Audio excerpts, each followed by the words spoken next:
Muito bem, estamos no ar com o programa Sempre com Você. Você conferiu no primeiro bloco a Ângela Mangini mostrando pra gente uma ursinha com feltro. Espero que você tenha gostado. Agora eu recebo aqui com muito prazer a Giovana Trade, ela que é advogada em Direito da Saúde. Seja muito bem-vinda. Obrigada, Paloma. Obrigada a todos os telespectadores do Sempre com Você. Isso aí, hoje a gente vai falar sobre testamento vital.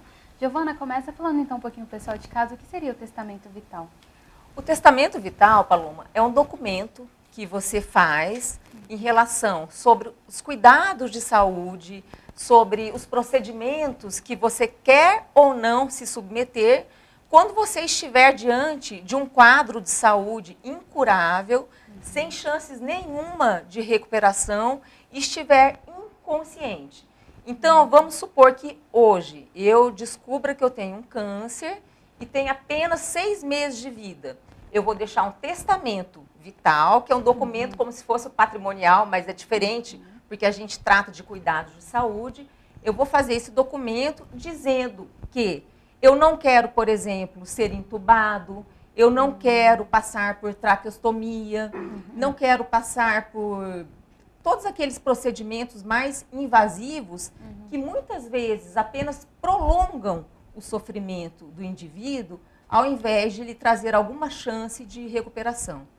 E a procuração para os cuidados da saúde, como funciona? Procuração de cuidados de saúde funciona também para manter a autonomia desse paciente.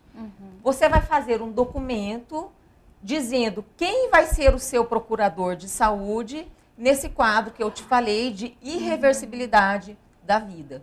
E aí você vai nomear, geralmente a gente aconselha que seja nomeado um amigo, porque a família, alguém de confiança, porque os familiares, eles têm resistência, Paloma, em cumprir esse testamento. A gente é família, a gente quer o nosso ente querido o maior tempo possível aqui nessa vida terrena. E os médicos também. Os médicos, o médico, historicamente, ele foi projetado para curar e salvar vidas. E fazendo esse testamento vital, ou você também nomear uma pessoa de confiança para decidir por você quando você estiver impossibilitado, isso é muito válido porque preserva um direito constitucional de todos, que é a autodeterminação. E na família a gente vê muito casos assim de que a família tem essa resistência porque fala que a pessoa não, ela vai melhorar, ou se ela está num quadro de como ela vai acordar, e tem bastante essa resistência, a gente percebe, né? Sim, existe essa resistência. E é difícil a gente falar de morte, de finitude. É um assunto que ainda é um tabu na nossa sociedade. E a gente precisa, cada vez mais, falar sobre isso para tirar esse mito de que ninguém quer morrer. Mas eu acho que, no mínimo, no fim das nossas vidas, a gente tem que preservar os nossos valores, as nossas vontades, os nossos desejos e a nossa biografia. Exatamente. Eu, por exemplo, eu brinco e digo lá em casa, assim, quando eu estiver inconsciente, estiver com alguma doença irreversível, estiver em fase de terminalidade, se eu estiver no CTI, eu quero que me cubram da ponta até a cabeça, porque eu sou friorenta. Então, são desejos que você pode colocar muito particulares do paciente, que vão resguardar o quê? A sua identidade, aquilo que ele é, a sua essência. E esse é o colorido mais especial que a gente tem nesse Instituto do Testamento Vital. E como que seria o testamento vital? Como se faz um testamento vital, Giovana? Eu aconselho que o paciente que deseje fazer um testamento vital, ele converse com o seu médico de confiança, onde o médico vai lhe explicar o que pode acontecer ou não no final de vida. Uma diálise que for fazer, uma intubação, uma extubação também paliativa. E aí, o paciente, conhecendo esses termos médicos, a gente aconselha que se procure também um advogado de sua confiança para que o testamento ele seja válido futuramente. Porque a gente também não pode colocar tudo no testamento vital. Deve-se obedecer também às disposições do ordenamento jurídico brasileiro. Muito bem. E o que pode e o que não pode haver nesse documento, nesse testamento vital? Não pode haver, como eu disse, nada que contrarie o sistema jurídico brasileiro. Então, por exemplo, jamais o paciente ele poderia pedir a eutanásia. antecipar a vida a morte daquele paciente. Isso é vedado pelo ordenamento. É considerado crime, inclusive, de homicídio. Então, a disposição, acho até que você vai perguntar para mim, de transplante de órgãos. Sim. Infelizmente, a gente tem uma lei que regulamenta o transplante, onde quem vai decidir pela doação são os familiares. Infelizmente, essa lei ela vai de encontro, é um contrassenso àquilo que a gente mais preserva, que é a autonomia e a liberdade do paciente. Mas, infelizmente, está na lei, então essa questão da disposição dos órgãos você não pode colocar no seu testamento vital. Então, a pessoa, muito mais do que pensar nesse testamento vital, ela tem que trabalhar isso com a família dela também, né? Acaba conversando, dizendo das suas vontades, das suas prioridades, né? Para que tudo acaba sendo feito da melhor forma ali também. Sempre é bom, porque a gente não fala de morte, como eu falei, e a gente deveria desmistificar tudo isso e conversar mais sobre isso para que os nossos valores sejam respeitados. Aqui no Brasil ele é algo comum, Giovana, ou é algo ainda não é conhecido, as pessoas ainda não sabem muito sobre o testamento vital? Paloma, eu acho que ainda a gente está engatinhando, mas já tivemos avanços. Existe uma resolução do Conselho Federal de Medicina, número 1995, que prega o seguinte, que regulamenta como o médico, o profissional da medicina, deve proceder quando o paciente lhe apresenta um testamento vital. E essa resolução, ela chegou a ser questionada judicialmente, pelo Ministério Público, dizendo que era ilegal, que contrariava o ordenamento jurídico brasileiro, mas a Justiça entendeu que o documento é válido, pois respeita a autonomia e os desejos do paciente. Então, qualquer um que quiser fazer hoje um testamento vital estará albergado pelo ordenamento jurídico brasileiro. E você me perguntou também se houve um crescimento, né, do número de testamento vital. Desde 2012, com essa resolução do Conselho Federal de Medicina, houve um aumento de 700% do número de pessoas que vem fazendo o testamento vital. Muito bem. E o que as pessoas ainda desconhecem em relação ao testamento? Eu acho importante que as pessoas, quando procurarem fazer um testamento vital, para que ela tenha maior segurança jurídica, é importante que seja feito através de um cartório de notas. Por quê? Porque o tabelião, ele tem fé pública, ele tem condições de até avaliar a capacidade daquela pessoa, se ele tem discernimento ou não para se manifestar daquela forma, para expor o seu desejo. E aí fica mais inquestionável você fazer por instrumento público e entregar cópias desse testamento vital para pessoas de sua confiança, para que quando ocorra esse processo de terminalidade, para quando o paciente perder as suas faculdades mentais, esse procurador apresente ao médico, ao hospital, que existe um testamento vital.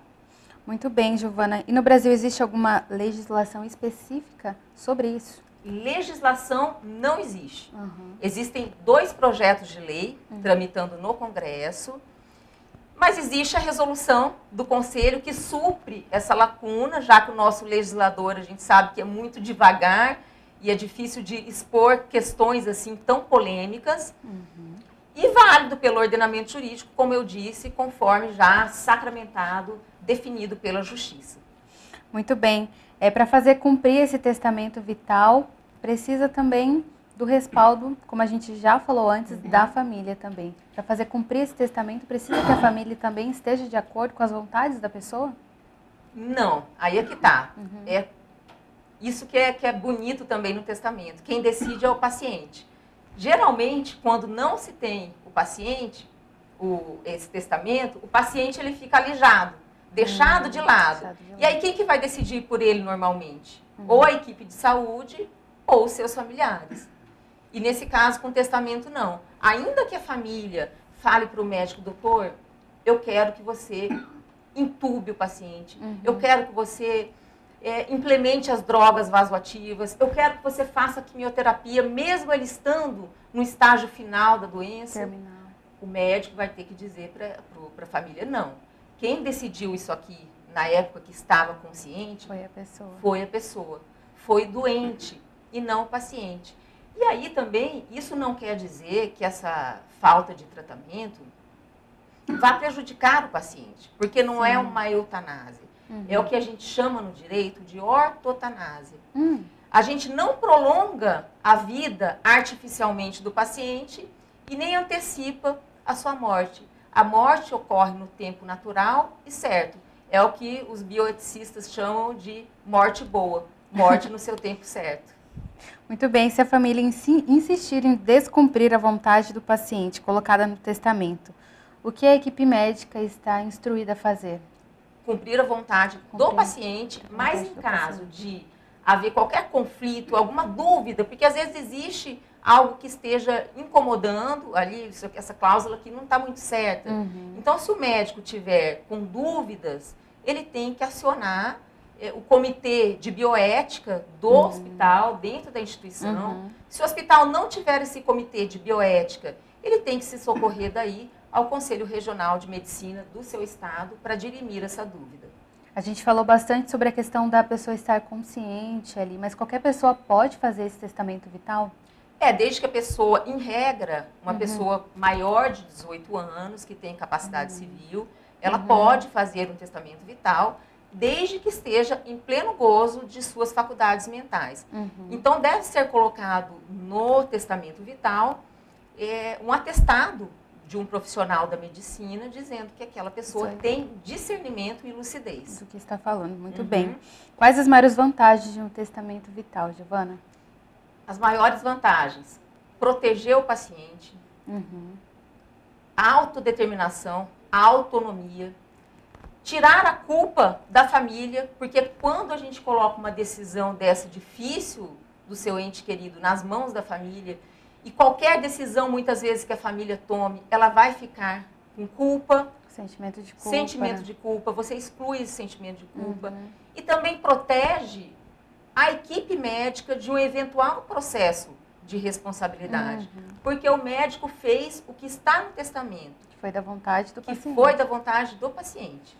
Então, o paciente também não pode pedir tudo ali, se manifestar de algo que seja também contra a medicina. Daí o médico pode não cumprir. Por exemplo, um tratamento que a medicina avançou, evoluiu. Naquele tempo em que ela fez o testamento, ela tinha uma doença que era incurável, mas no tempo em que ela ficou inconsciente, aquela doença passou a ser curável. Então, aí você tem que entrar com os procedimentos médicos necessários, já que no tempo da inconsciência dela, aquela doença passou a ser curável e tratável.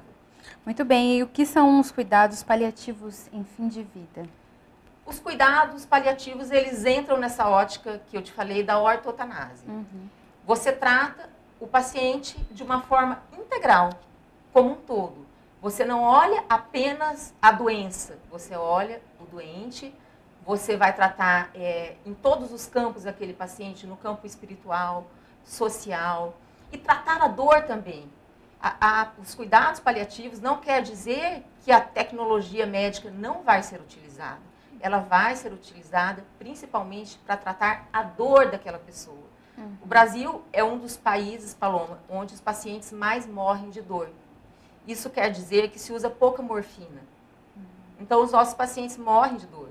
Isso é preocupante, porque às vezes se utiliza muito de procedimentos fúteis e inúteis, agressivos, que vão fazer só mal para aquele paciente, mas se esquece de tratar aquele paciente enquanto um ser que sente dor, que tem necessidades e que teve uma vida inteira antes daquela sua fase terminal. E é um momento tão delicado, né? Esse momento onde você está, né? Que nem você falou da dor, né? Acredito que muita gente, às vezes, quer pular essa parte da dor, né? Quer tomar, pelo amor de Deus, me dá um remédio aqui que eu não aguento mais sentir dor. Então, é uma coisa da empatia também, se colocar no lugar daquela pessoa que está sofrendo, que precisa de cuidado, né? Medicina é empatia também.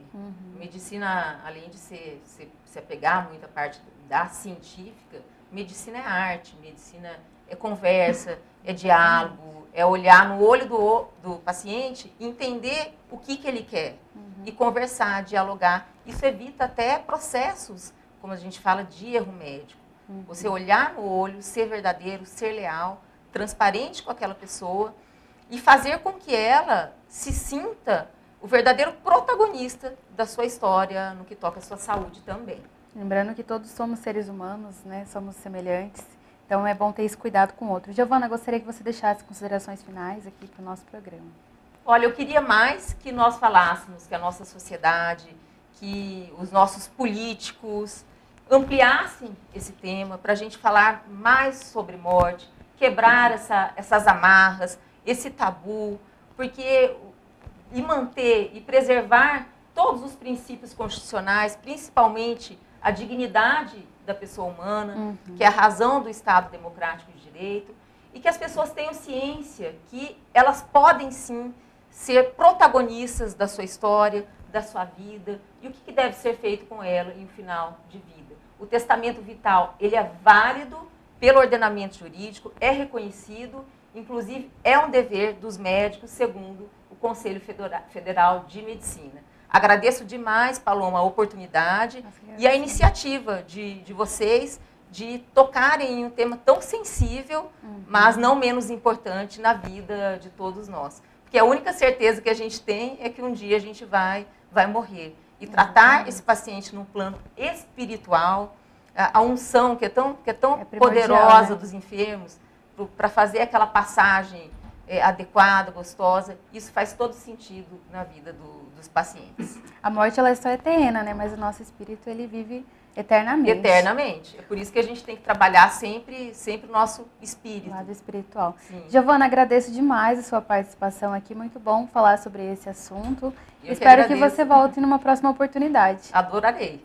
Muito bem, gente. Essa foi a Giovana Trade, ela que é advogada do direito da saúde, participou aqui com a gente falando sobre testamento vital. Espero que você tenha gostado.